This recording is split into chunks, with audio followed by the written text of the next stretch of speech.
Hello, and welcome to week 3 of Advanced Pathophysiology highlight.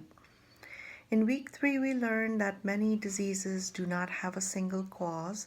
For example, the cause of asthma is complex, involving a person's genes, immune response, and exposure to environmental factors such as house dust or pollen that can trigger an attack of asthma.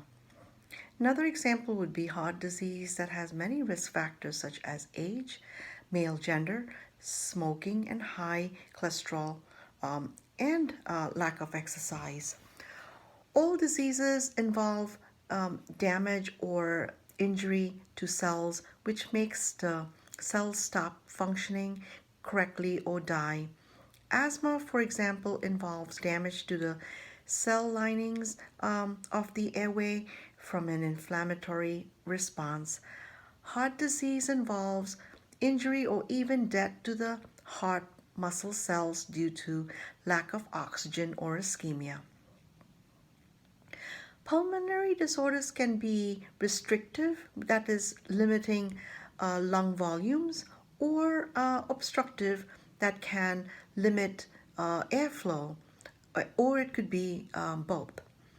Restrictive lung diseases are characterized by decreased lung compliance, meaning that it requires more effort to expand the lungs during inspiration, which increases the work of breathing. Individuals with lung restriction have dyspnea and decreased tidal volume and increased respiratory rate. Restrictive diseases include pulmonary fibrosis, of which there are various types, including pneumonia and asbestosis. Restriction may be due to the destruction of the lung tissue or in pulmonary fibrosis, where chronic inflammation and scarring destroy lung connective tissues. Fibrosis of the interstitial lung tissue around the alveoli causes decreased oxygen diffusion across the alveolo-capillary membrane and hypoxemia. As the disease progresses, reduced lung compliance leads to an increased work of breathing, a decreased tidal volume, and results in hypoventilation with hypercapnia. Obstructive lung disease is characterized by airway obstruction that causes difficult expiration. Accessory muscles of expiration must be used, which increases the work of breathing. The unifying symptoms of obstructive lung disease is dyspnea, and the unifying sign is wheezing. Chronic obstructive pulmonary disease is the coexistence of chronic bronchitis and emphysema and is an important cause of hypoxemic and hypocapnic respiratory failure. In asthma, airway obstruction is caused by episodic attacks of bronchospasm, bronchial inflammation, mucosal edema, and increased mucus production. Emphysema is characterized by an enlargement of the air spaces beyond the terminal bronchioles.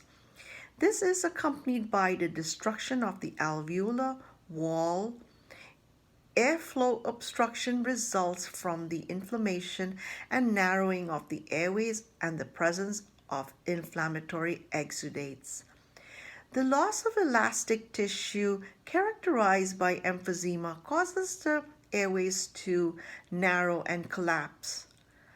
Elastic recoil of the lungs normally drives air out of the lungs. In emphysema, the elastic recoil is reduced.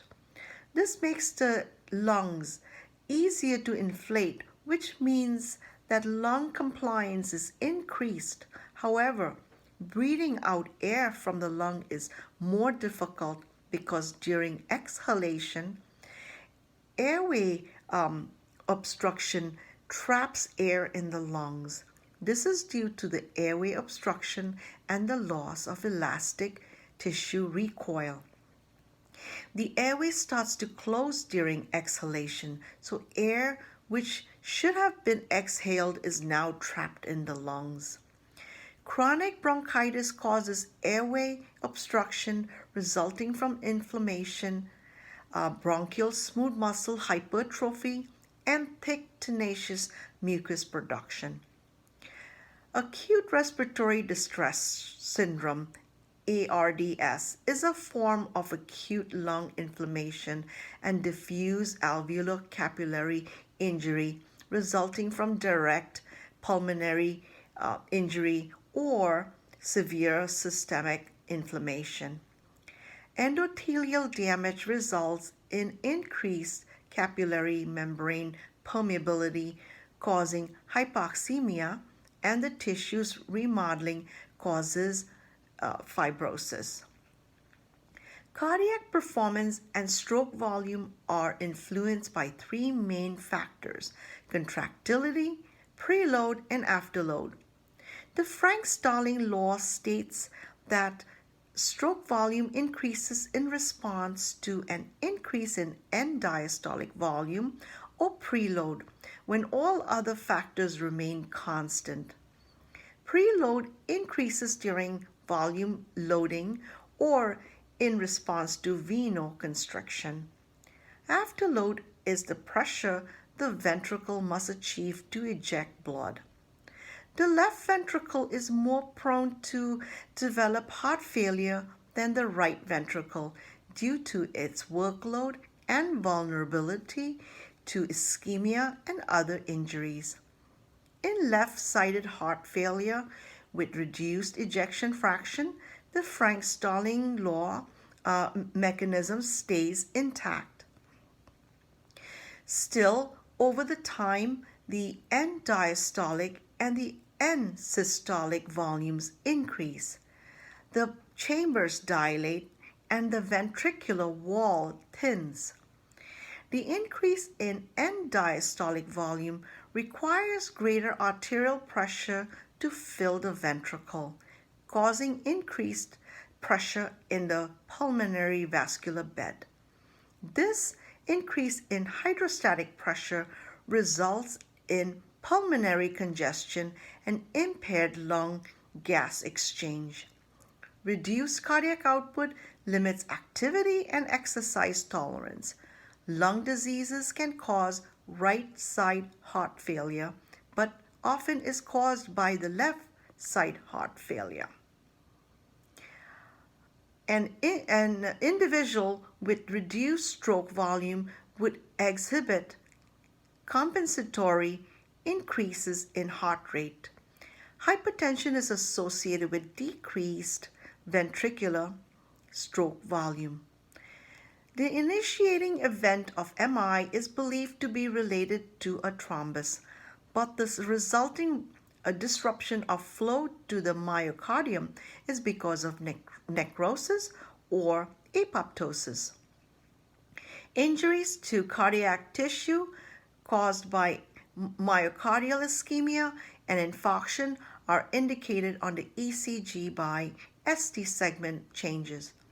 ST segment elevation on the ECG means that ischemic injury is ongoing and that efforts to improve perfusion or reduce oxygen demand may help preserve myocardial muscle. Patients presenting with unstable angina symptoms and no ST elevation on the ECG would be treated with antiplatelet drugs as a cornerstone of therapy.